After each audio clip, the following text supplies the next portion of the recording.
Now, inflation fell for the first time in July this year and has now fallen for the second month in August. Many analysts say the slowdown in August could be short-lived after the price of petrol was increased twice in September. One of such economic analysts is with us in the studio is Dr. Samson Galadima Simon. We are glad to have you in our studio.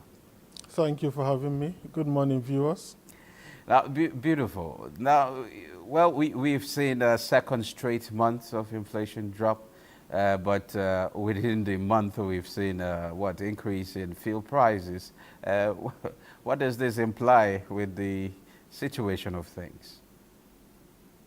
Well, the inflation numbers that came out yesterday are for August. So the hike in fuel price, in the pump price of fuel, by 45% earlier in the month will not be reflected in these numbers. And like so many economists have observed, this drop, the pace at which inflation is growing will be, it has been decelerating. It's not going to last long. It's going to be short-lived because fuel price increased earlier in the month, and with the Dangote fuel too, prices have climbed further. So this celebration that inflation is reducing, it's not like prices are not climbing, it's just that they are not climbing as fast as before. So it's not going to last it's not likely going to last with the increase in the pump price of fuel in this month of September. Now, but when you look at it with the combination of, well, let's say harvest now, we're in the harvest season, but when you look at the situation, it's like it's not actually reflecting as much as it should be. Or should it be much later when we get to have more harvest that we get to see a somehow deceleration, considering the fact, again, with this fuel increases, would that really have impact on the inflation as well? Well, prices have been climbing, and I know the expectation, Nigerians are looking forward to prices going back to normal. What is normal in Nigeria is 6 to 9%.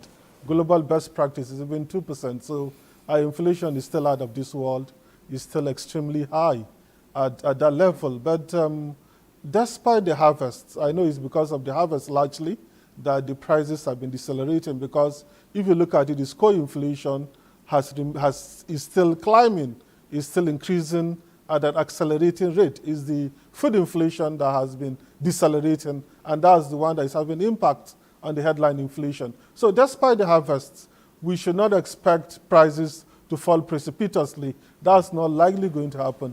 It's not because it's the beginning of harvest, even in the middle of harvest. Should we expect tough times ahead?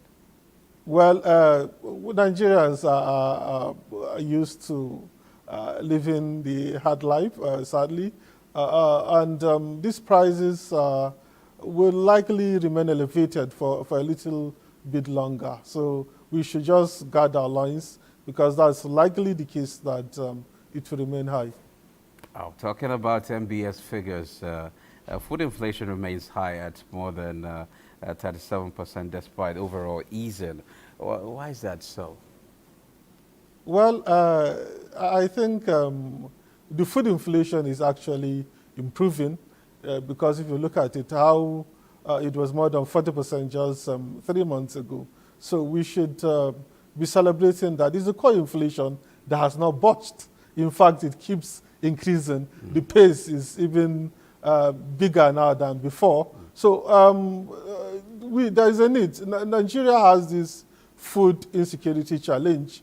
To afford food in Nigeria for Nigerians is arguably the worst in the world when it comes to food security. Nigerians are struggling to afford Nigerian food. And even for the availability is also a problem. So there's a need to fix agriculture. And that's why no matter what the monetary authorities do, if the fiscal authorities do not meet the monetary authorities halfway, the results are likely not going to be as impressive as we want them to be.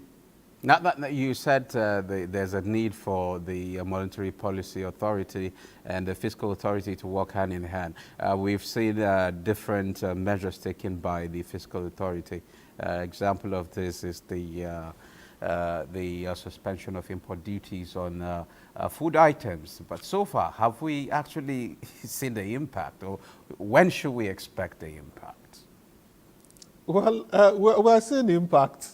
Are we? And that's why it may not be as humongous as we want it, but of course the data is there.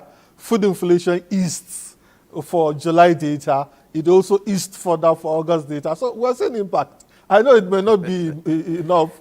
It may not move the needle, but at least things are a little bit improving. But they are a little bit inching up, no matter how slim the margin is. It means we need to do more. Of course. What do we need to do at this point in Of course, time? it's more than obvious. The duty-free window for food importation and even the harvest might not be enough to move the needle. So there is a need to fix agriculture.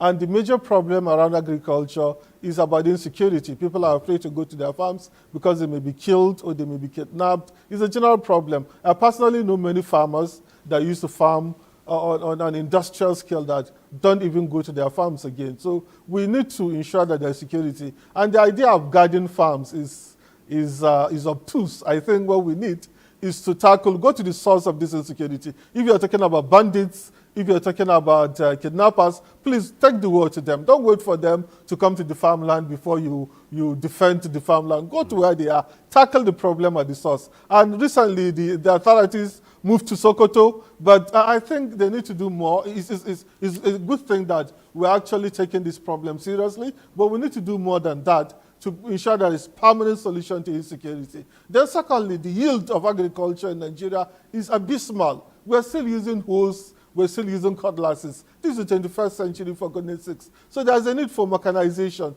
to increase the yield of Nigerian agriculture. I think these two things largely, there are many other things, even credit to agriculture, unlike what we had in Narsal, where you give loans to people and they use it to marry additional wives and other things. There is a need to ensure that agriculture, the risking agricultural loans, these loans actually go to where they are most needed and we see results at the end of the day.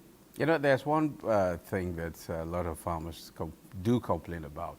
At times they ask for inputs, but the inputs somehow get to them late when it's almost harvest time. Then another thing is the issue of introduction of technology. Do you see this somehow solving Nigeria's problem on the short run while they fix the issue of insecurity in our farms?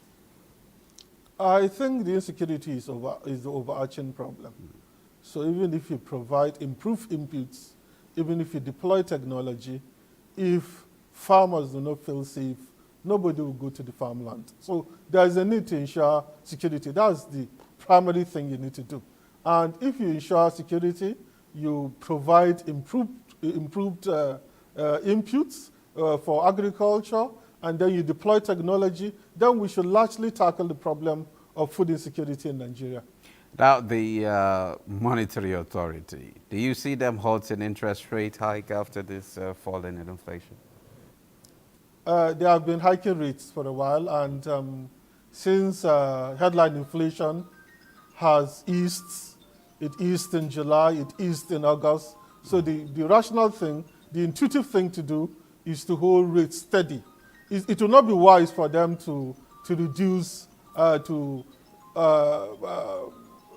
reduce the interest rates. I think the best thing is for them to just hold the interest rate steady for now and observe the way things are, because prices will likely climb with the increase in pump price of fuel. So it will not be wise for them to dial back the increase and then they backpedal and start hiking again. So I think the holding will be the likely scenario when they meet in a week's time or so. Well, let's hope they actually take that part, and let's hope that that's really helped to decelerate inflation within a very short period of time, because actually most Nigerians are feeling the squeeze. Well, thank you very much, Dr. Samson Galadima Simon. It's a pleasure having you on the program. Thank you for having me.